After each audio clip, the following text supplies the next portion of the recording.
गोष्टींचा कट्टामध्ये आज आपण ऐकणार आहे एका प्रामाणिक लाकूडतोड्याची गोष्ट. एक लाकूडतोडा असतो.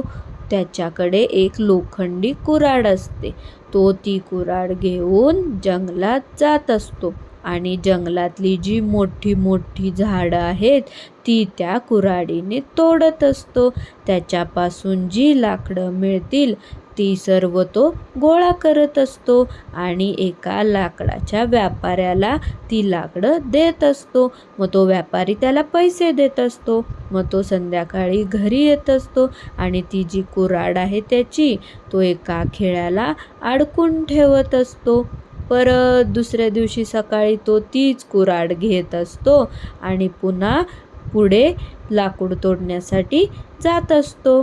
आणि मग एक दिवस तो विचार करतो, त्या नदीकाठी ना खूप मोठी मोठी झाडं आहेत, आपण तिथं जाऊ. मग जातो आणि तिथली झाडं तोडायला लागतो. जोर जोरात तोडत असतो तिथली झाडं. आणि मग काय होतं, त्याच्या हातातली ती कुऱ्हाड आहे ना ती निसटते त्याच्या हातातून आणि ती लांब जाऊन त्या नदीमध्ये पडते. आणि मग तो लाकूडतोडा नाराज होतो. तो विचार करायला लागतो, आता माझी कुऱ्हाड तर गेली पाण्यामध्ये, आता मी लाकडं कशी तोडणार? आणि ती गोळा करून मी त्या व्यापाऱ्याला नाही दिली तर मला पैसे कसे मिळणार? हा तो विचार करायला लागतो. तो खूप निराश झालेला असतो. मग तो काय करतो, हात जोडतो आणि देवाकडे प्रार्थना करतो, देवा, माझी कुऱ्हाड पाण्यामध्ये पडली आहे, मला ती हवी आहे, मी पैसे कसे कमवणार? मग देव प्रसन्न होतो. देव म्हणतो, काय झालं?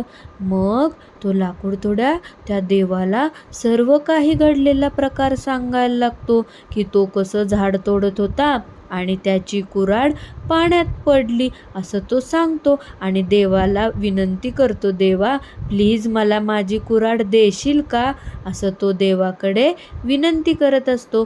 मग देव पाण्यामध्ये वाकतो आणि एक चांदीची कुऱ्हाड काढतो वरती आणि लाकूडतोड्याला म्हणतो, ही घे तुझी कुऱ्हाड. लाकूडतोड्या बघतो ती कुऱ्हाड, पण ती त्याची असते का? नाही, ती तर चांदीची असते. मग तो लाकूडतोड्या म्हणतो, नाही नाही देवा, ही माझी कुऱ्हाड नाही आहे. देव म्हणतो, अरे चांदीची ही. तो म्हणतो, नाही माझी नाही. मग देव पाण्यात वागतो आणि देव काढतो सोन्याची कुऱ्हाड. मग म्हणतो, ही घे तुझी कुऱ्हाड. मग लाकूडतोड्या ही पण कुऱ्हाड बघतो आणि म्हणतो, नाही देवा, ही माझी कुऱ्हाड नाही आहे. देव म्हणतो, अरे ही तर सोन्याची आहे. तो म्हणतो, नाही, ही माझी कुऱ्हाड नाही आहे देवा, माझी कुऱ्हाड तर लोखंडाची आहे, ही माझी कुऱ्हाड नाही आहे.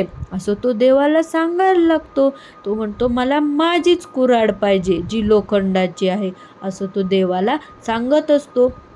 मग देव खूप खुश होतो आणि मग देव वागतो आणि लोखंडाची कुऱ्हाड काढतो.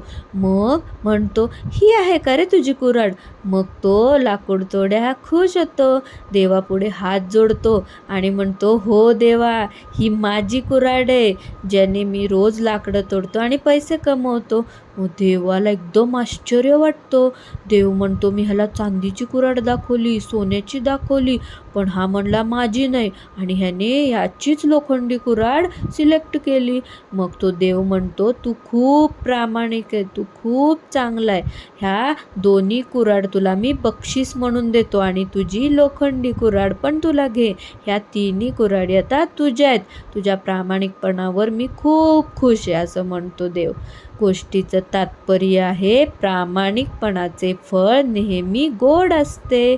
गोष्ट आवडली का? आवडली असेल तर व्हिडिओ लाईक करा आणि अशा छान छान गोष्टी ऐकण्यासाठी आणि पाहण्यासाठी चॅनल सबस्क्राईब करा. थँक्यू.